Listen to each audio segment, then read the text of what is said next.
የፍንፍኔ ከተማ ማስተር ፕላን ተግባራዊ እንደሚደረግና አፈጻጸሙን የሚቃወም ካለም ልክ እንደሚያስገቡት የህወሓት ስራ አስፈጻሚ ኮሚቴ አባልና የሀገሪቱ ጠቅላይ ሚኒስትር አማካሪ አቶ አባይ ፀሐዬ ዛቱ። አሁን ይተገበራል፣ ይጸድቃል፣ ተግባራዊ ይሆናል፣ ይፈጸም። አንድ ሰው ይህን ማደናቀፍ ከፈለገ በተለይ ከአስተዳደርና ከሰላም ኃይሎች ደግሞ ልክ ይገባል። ጤና ይስጥልን የተከበራችሁ የኦሮሚያ ሚዲያ ኔትወርክ ተከታታዮች፣ ይህ ሳምንታዊ የአቤት ዜናዎች ክፍለ ጊዜ ነው። ዜናውን የማሰማችሁ በፍቃዱ ሞረዳ ነኝ። የፍንፍኔ ከተማ ማስተር ፕላን ተግባራዊ እንደሚደረግና አፈጻጸሙን የሚቃወም ካለም ልክ እንደሚያስገቡት የህወሓት ስራ አስፈጻሚ ኮሚቴ አባልና የሀገሪቱ ጠቅላይ ሚኒስትር አማካሪ አቶ አባይ ፀሐዬ ዛቱ። ዝርዝሩ እንደሚከተለው ተጠናቅሯል። በስብሰባ ላይ ከነበሩት የኦሮሚያ ሚዲያ ኔትወርክ ምንጮች የተገኘው መረጃ እንደሚያስረዳው ሰሞኑን ሐዋሳ ውስጥ የሀገሪቱ የከተሞች አስተዳደር ባለስልጣኖች ባደረጉት ስብሰባ ላይ አባይ ፀሐዬ ባሰሙን ንግግር እንደገለጹት የፍንፍኔ ማስተር ፕላን እስካሁን ድረስ ተግባራዊ ሳይደረግ የቀረው በተቀሰቀሰው ተቃውሞ ምክንያት ሳይሆን እንደ አቶ አባይ ፀሐዬ አገላለጽ በኦሮሚያ መስተዳድር ባለስልጣናት መንቀርፈፍ ነው። ባለፈው ዓመት ለተቀሰቀሰው ህዝባዊ ተቃውሞ ምክንያት የሆነውን ቅስቀሳ ያደረጉት የኦፒዲዮ አባላት የሆኑ በፍንፍኔ ዙሪያ የሚገኙ የኦሮሚያ ልዩ ዞን ባለስልጣናት መሆናቸውን የተናገሩት አቶ አባይ ፀሐዬ መንግስታቸው በፕላኑ ላይ ህዝብን ለማወያየት ቢፈልግም የኦሮሚያ ልዩ ዞን ባለስልጣናት ህዝብ አናወያይም ማለታቸውን ተናግረዋል።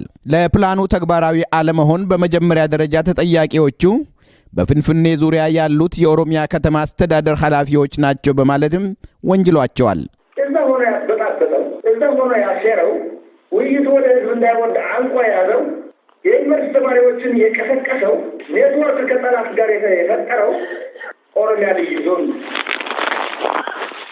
ጥርት ዳርጎ ልክ ማስገባት ነበረበት የኦሮሚያ መስተዳድር ይለኝ።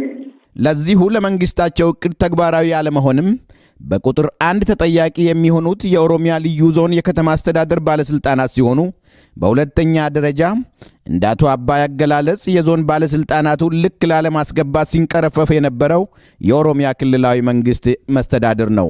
ማነው ተጠያቂ?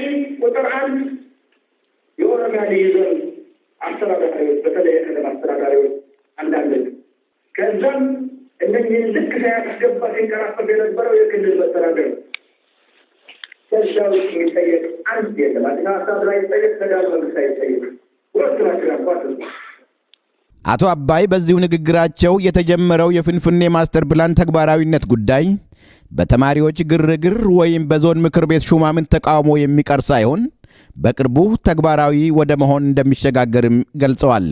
ይህንኑ እርምጃ የሚቃወም ማንኛውም ኃይል አሁንም እንደ አቶ አባይ አገላለጽ ልክ ይገባል።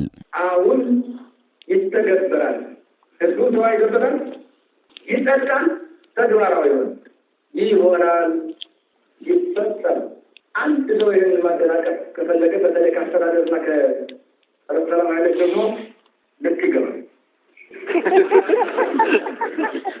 የፌዴራል ጉዳዮች ሚኒስትር የነበሩት አቶ አባይ ፀሐዬም በአሁኑ ወቅት በጠቅላይ ሚኒስትሩ አማካሪነት ስም ከተቀመጡትና የአገሪቱን መንግስት ከጀርባ ሆነው እየመሩ ከሚገኙት የህወሓት ባለስልጣናት መካከል አንዱ ሲሆኑ የፍንፍኔ ማስተር ፕላን እቅድንም ከነደፉት ሰዎች መካከል አንዱ መሆናቸውን ለጉዳዩ ቅርበት ካላቸው ምንጮች ያገኘነው መረጃ ያመለክታል።